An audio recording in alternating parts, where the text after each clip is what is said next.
Hello mga idol, welcome back sa aking channel. Magandang araw sa inyong lahat at sana ay nasa mabuti kayong kalagayan ngayon. Salamat sa inyong patuloy na suporta at sa pagbisita ulit sa aking channel.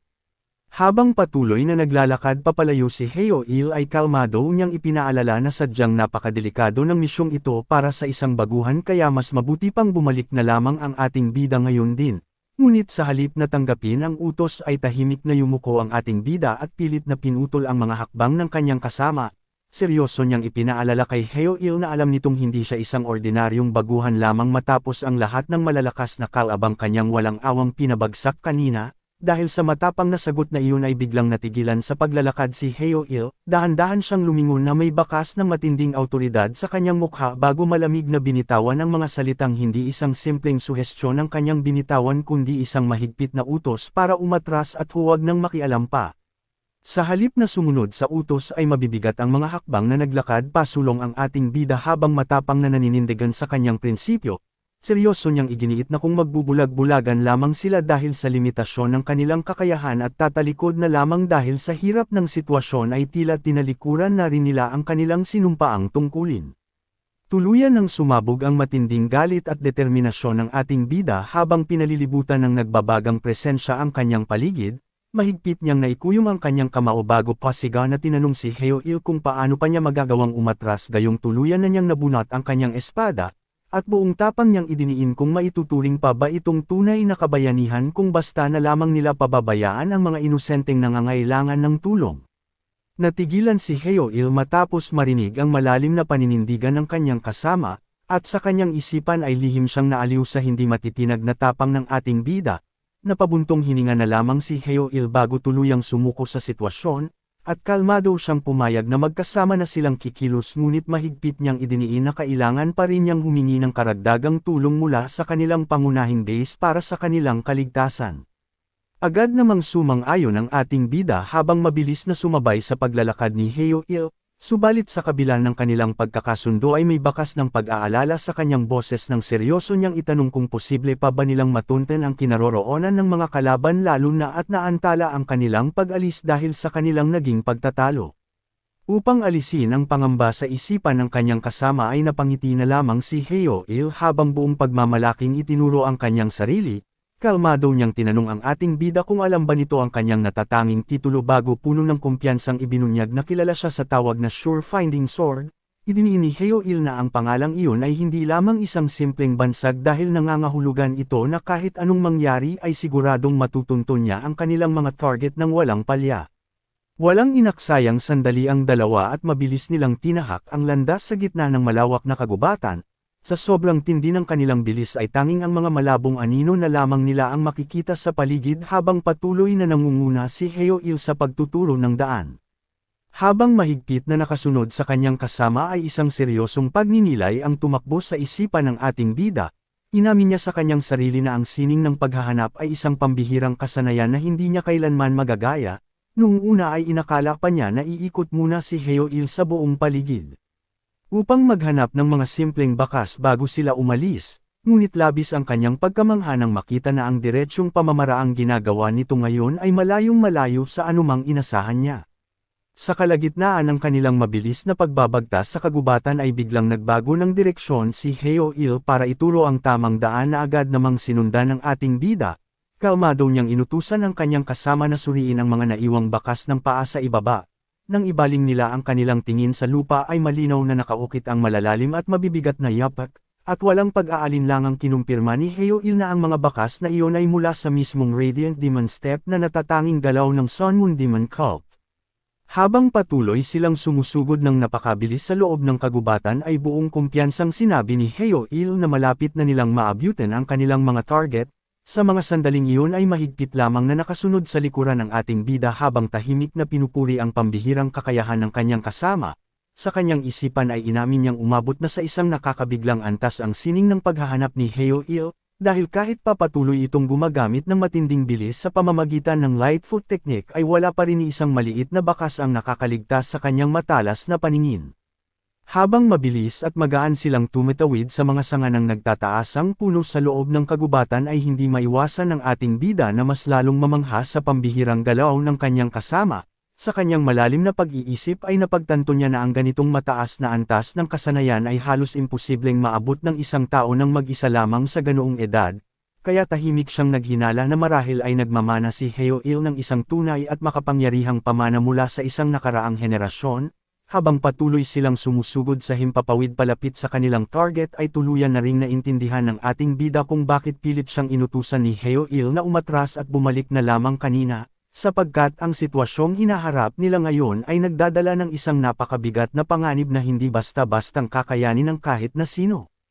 Habang patuloy sila sa mabilis na pagtakbo ay ramdam ng ating bida ang unti-unting pagbigat ng kanyang paghinga. Inamin niya sa kanyang sarili na kahit pa sumali siya sa Changqian Society upang palakasin ang kanyang katawan at patibayin ang kanyang pundasyon ay sadyang kulang na kulang pa rin ang kanyang pisikal na lakas. Dahil sa tindi ng bilis ng kanilang paglalakbay ay agad namang pinagpawisan ang ating bida habang pilit at hirap na hirap siyang makasabay sa mga hakbang ni Heo-il, ngunit sa kalagitnaan ng kanyang matinding pagod ay biglang huminto sa paggalaw ang kanyang kasama, at kalmado nitong ibinunyag na sa wakas ay naabutan na nila ang mga kalabang kanina pa nila tinutugis. Mula sa kanilang mataas na pwesto ay malinaw na natano ng dalawa ang dalawang malalaking karwahe na mabilis na bumabagtas sa kahabaan ng gubat. Matapos suriin ang direksyon ng mga ito ay seryosong ibinunyag ni Heo-il na paniguradong patungo ang mga kalaban sa Yangtze River upang tuluyang makatakas gamit ang isang barko. Dahil sa nalamang impormasyon ay naging seryoso ang mukha ng ating bida habang inihahanda ang kanyang sarili at mabilis na nag-ayang magmadali na sila, sumang-ayon naman agad si Heo-il habang mariing idinidiin ang bigat ng sitwasyon, at ipinaalala niya na kapag nakasakay na sa barko ang mga kalaban ay tuluyan na silang mawawala ng pagkakataong masundan pa ang mga ito kaya wala na silang kahit anong panahong pwedeng sayangin. Sa kalagitnaan ng kanyang paghingal ay isang malalim na realisasyon ang tumama sa isipan ng ating bida, na pagtanto niya na sadyang binagalan pala ni Heo-il ang mismong bilis nito kanina pa para lamang masigurong hindi siya maiiwan sa kanilang pagtugis. Dala ng matinding konsensya ay agad niyang tinawag ang kanyang kasama habang patuloy na hinahabol ang sariling hininga. Seryoso niyang iminungkahi kay Heo-il na mauna na muna itong sumugod upang abalahin ang mga tatakas na kalaban at nangakong susunod siya sa lalong madaling panahon. Bilang tugon sa matapang na desisyong iyon ay marahang ipinatong ni Heo-il ang kanyang kamay sa balikat ng ating bida. Kalmado siyang sumang-ayon sa inilatag na plano ngunit mahigpit na nagpaalala na dapat itong magtira ng sapat na lakas para sa mismong laban pagdating doon. Pagkatapos ng kanilang maikling pag-uusap ay parang isang mabilis na hangin na biglang sumugod si Heo-il patungo sa direksyon ng mga kalaban, naiwan ang ating bida na nakaupo sa isang makapal na sanga ng puno habang tahimik na pinapanood ang tuluyang pag-alis ng kanyang kasama, habang patuloy siyang kumukuha ng malalim na hininga upang bawiin ang kanyang nawalang lakas ay isang matibay na determinasyon ang unti-unting nabuo sa kanyang isipan. Buong tatag niyang ipinangako sa kanyang sarili na sa oras na matagumpay siyang makabalik mula sa mapanganib na misyong ito ay siguradong tatapusin niya ang pagsasanay sa body nourishing scripture kahit ano pa man ang mangyari. Mula sa mataas na sanga ng isang puno ay tahimik na pinagmasdan ni Heo-il ang dalawang karwahe na dahan-daang bumabagtas sa ibaba. Sa kanyang isipan ay nakahinga siya ng maluwag dahil sa wakas ay naabutan din niya ang mga ito sa tamang oras bago pa man sila tuluyang makarating sa ilog. Rinig na rinig niya mula sa itaas ang usapan ng mga bantay na nagrereklamo sa matinding inip, at ang ilan pa sa kanila ay masayang nag-aalukan ng inumin na tila walang anumang kamalay-malay sa panganib na tahimik na nagmamasid sa kanila. Matapos mabilis na bilangin ang mga kalaban ay napagtanto ni Heo-il na mayroon lamang nasa 10 bantay ang nakapaligid sa mga karwahe. Kasabay ng kalmadong paghahanda ng maliliit na patalim sa pagitan ng kanyang mga daliri ay isang tiyak na layunin ang tumakbo sa kanyang isipan. Alam niyang hindi niya kailangang tapusin ang lahat ng mag-isa, ang tanging kailangan lang niyang gawin ngayon ay abalahin ang mga ito at makabili ng sapat na oras hanggang sa tuluyang makahabol ang ating bida. Walang inaksayang sandali si Heo-il at mabilis niyang pinakawalan ang kanyang mga inihandang patalim mula sa itaas. Sa isang iglap ay walang kamalay-malay na tinamaan ang isa sa mga bantay na kanina lamang ay nakangiting umiinom. At bago pa man ito makapag-react ay umubo na ito ng dugo at tuluyang bumagsak sa lupa. Ang pagbagsak ng kanilang kasama ang mabilis na bumasag sa tahimik na paligid kaya agad na naglabas ng kani-kanilang mga espada ang natitirang mga hangal, nabalot ng tensyon ang buong lugar habang nagpapalitan ng malalakas na sigaw ang mga kalaban upang protektahan ang mga karwahe at bigyan ng babala ang bawat isa na maging alerto laban sa mga nakatagong patalim na nagmumula sa hindi malamang direksyon. Mabilis na nagpakawala ng panibagong serye ng mga patalim si Heo-il mula sa kanyang pwesto, walang inaksayang sandali ang kanyang atake dahil direktang bumaon ang isa sa mga ito sa mukha ng isang hangal na naging dahilan upang samuka ito ng dugo at tuluyang bumagsak, samantala ay mabilis namang naiharang ng isa pang hangal ang kanyang espada upang salagin ang mga paparating na sandata ngunit hindi nito maitago ang matinding kaba, agad na pinagpawisan ang hangal habang nakikipaglaban sa mga nagliliparang patalim, at sa kalagitnaan ng pagkalito ay naguguluhan na itong nagtatanong sa kanyang isipan kung bakit hindi man lang lumalapit ang kanilang kalaban at tanging mga nakatagong sandata lamang ang patuloy na ibinabato nito mula sa malayo. Unti-unting gumuhit ang isang malapad na ngisi sa mukha ng isa sa mga hangal matapos nitong mapagtanto ang tunay na sitwasyon sa likod ng pag-atake. Mabilis itong sumigaw upang bigyan ng babala ang kanyang mga kasama, at buong lakas nitong idiniin na iisa lamang ang kalabang pumipigil sa kanila mula sa malayo, dahil sa nalamang impormasyon ay mariin niyang ipinaalala sa lahat na ang kanilang kargamento ang pinakamahalagang prioridad, kaya agad siyang nag-utos na panatilihin ang kanilang depensa habang mabilis na pinapaandar muli ang mga karwahe upang makatakas. Samantala ay tahimik namang napamura si Heo-il sa kanyang isipan habang nakatanaw sa mabilis na pagkilos ng mga kalaban sa ibaba. Mababakas ang labis na pagkadismaya sa kanyang reaksyon dahil sadyang hindi niya inasahan na napakabilis matuklasan ng mga ito na ang tanging layunin lamang niya ay bumili ng oras habang hinihintay ang pagdating ng ating bida. Dahil tuluyan ng nabisto ng mga kalaban ang kanyang unang plano ay napagtanto ni Heo-il na wala na siyang ibang magagawa kundi ang direktang harapin ang sitwasyon. Mahigpit niyang hinawakan ang puluhan ng kanyang espada at mabilis itong hinugot mula sa kanyang gilid. Walang inaksayang sandali si Heo-il at parang isang mabangis na hangin siyang tumalon pababa mula sa kanyang pinagtataguan sa itaas ng puno. Gamit ang kanyang nakakabiglang bilis ay marahas niyang iniwasiwas ang kanyang matalim na sandata at walang pag-aalinlangang pinuntirya ang kabayong naghihila ng karwahe upang sapilitang pigilan ang pagtakas ng mga ito.